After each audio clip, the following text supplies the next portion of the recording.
Hello. In this session, we are going to talk about glycolysis. So, basically, glycolysis is a central energy yielding pathway of subeukaryotic cells and tissues like erythrocytes, brain, etc. It is a 10-step process with a series of enzyme. कह रहा है कि glycolysis क्या होता है, एक energy yielding pathway होता है जिसमें हम लोग को पता चलता है कि एनर्जी कैसे हमें गेन हो रही है फ्रॉम ग्लूकोज से। यानी इसमें हम लोग बेसिकली देखेंगे कि एनर्जी हमें कैसे मिल रही है ग्लूकोज से। तो ये कह रहा है कि जो ग्लाइकोलिसिस होती है वो 10 स्टेप प्रोसेस होता है जिसमें नंबर ऑफ एंजाइम यूज़ होती हैं। यानी कि जो ग्लूकोज से कन्वर्ट होने का जो प्रोसेस है पायरूवेट में, यानी कि ग्लूकोज पायरूवेट में कन्वर्ट होता है, फिर एनर्जी रिलीज़ होती है in the form of ATP, तो हमें पता है। तो ये जो ग्लूकोज से पायरूवेट में कन्वर्ट होने का जो प्रोसेस है वो 10 स्टेप में होता है। तो इसी स्टेप्स को हम लोग देखेंगे। तो पहला कह रहा है कि ग्लूकोज कन्वर्ट हो रहा है सबसे पहले ग्लूकोज 6 फास्फेट में। यहाँ पे जो एंजाइम यूज़ हो रही है वो हो रही है हेक्सोकाइनेज। तो अब ये जो एंजाइम के बारे में आपको थोड़ा सा ट्रिक बता दूँ कि ये जो काइनेज यूज़ हो रहा है, ये जो काइनेज वर्ड, ये जो काइनेज टर्म लास्ट में यूज़ हो रहा है वो तब ऐड होता है जब हमारा फास्फेट ग्रुप ऐड होता है या फिर अटैच होता है। तो हम लोग वहाँ पे क्या यूज़ करते हैं, काइनेज। तो यहाँ पे हम लोग क्लियरली देख सकते हैं कि ग्लूकोज में एक फास्फेट ग्रुप अटैच हो रहा है, यानी ग्लूकोज 6 फास्फेट। अब ग्लूकोज 6 फास्फेट का मतलब क्या है कि ग्लूकोज में, यानी ग्लूकोज में पता है हमें 6 कार्बन होते हैं, तो 6 नंबर के कार्बन पे हमारा क्या हो रहा है, फास्फेट ग्रुप अटैच हो रहा है।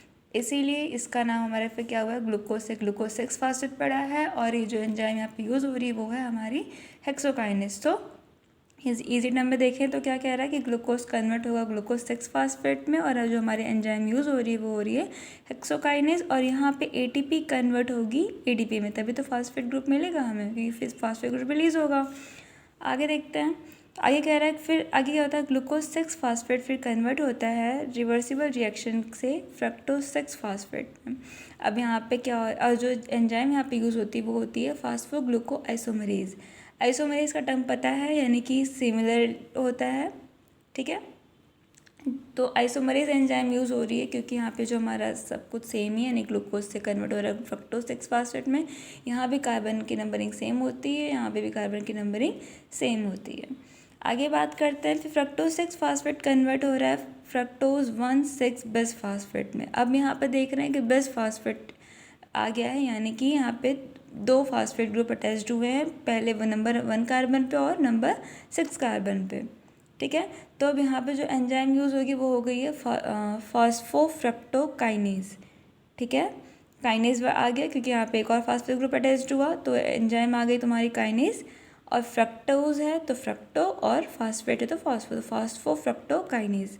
आगे बात करते हैं, अभी जो फ्रक्टोज 6 फास्फेट कन्वर्ट हो चुका है फ्रक्टोज 1,6 बिस फास्फेट में। अब फ्रक्टोज 1,6 बिस फास्फेट कन्वर्ट होगा ग्लिसरल्डिहाइड 3 फास्फेट में, और यहाँ पे जो एंजाइम यूज़ हो रही है वो है एल्डोलेज, ये याद करना पड़ेगा। फिर वो हो रहा है कि फ्रक्टोज 1,6 बिस फास्फेट कन्वर्ट हो रहा है ग्लिसरल्डिहाइड 3 फास्फेट में, और जो एंजाइम यूज़ हो रही है वो हमारी है एल्डोलेज। उसके बाद से ग्लिसरल्डिहाइड 3 फास्फेट जो है वो रिवर्सिबल रिएक्शन करके कन्वर्ट होता है 1,3 बिस फॉस्फोग्लिसरेट में, और सिमिलरली ये कन्वर्ट होता है रिवर्सिबल रिएक्शन करके डिहाइड्रोक्सी एसीटोन फास्फेट में। तो जब डिहाइड्रोक्सीटोन फास्फेट में कन्वर्ट होता है तो वहाँ पर जो एंजाइम यूज़ होती है वो होती है ट्रिपल फास्फेट आइसोमरेज। और फिर जब ये कन्वर्ट होता है 1,3 बिस फॉस्फोग्लिसरेट में, तो जो एंजाइम यूज़ होती है वो हमारी है ग्लिसरल्डिहाइड 3 फास्फेट डिहाइड्रोजिनेज, ओके। आगे बात करते हैं, फिर 1,3 बिस फॉस्फोग्लिसरेट कन्वर्ट होता है रिवर्सिबल रिएक्शन करके 3 फास्फोग्लिसरेट में। यहाँ पे भी 2 एडीपी जो होती है वो यूज़ हो करके 2 एडीपी में कन्वर्ट होती है, और यहाँ पे जो एंजाइम यूज़ हो रही है वो हो रही है फॉस्फोग्लिसरेट काइनेज, ठीक है। अब फिर क्या हो रहा है, फिर जो 3 फास्फोग्लिसरेट है वो रिवर्सिबल रिएक्शन करके फिर वो कन्वर्ट हो रहा है 2 फास्फोग्लिसरेट में। अब यहाँ पे हम लोग देख सकते हैं कि यहाँ जो फॉस्फेट का नंबर है वो कम हो रहा है, दैट्स वाई यहाँ पे म्यूटेज एंजाइम यूज़ हो रही है, तो क्या हो गया, फॉस्फोग्लिसरेट म्यूटेज।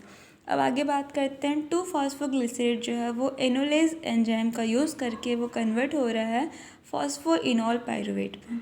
अब ये जो फॉस्फोइनॉल पायरुवेट है ये कन्वर्ट हो रहा है पायरुवेट में, जहाँ पे 2 एडीपी यूज़ होके कन्वर्ट हो रही है 2 एडीपी में, और जो एंजाइम यूज़ हो रहा है वो है फॉस्फोइनॉल पायरुवेट काइनेज, ठीक है।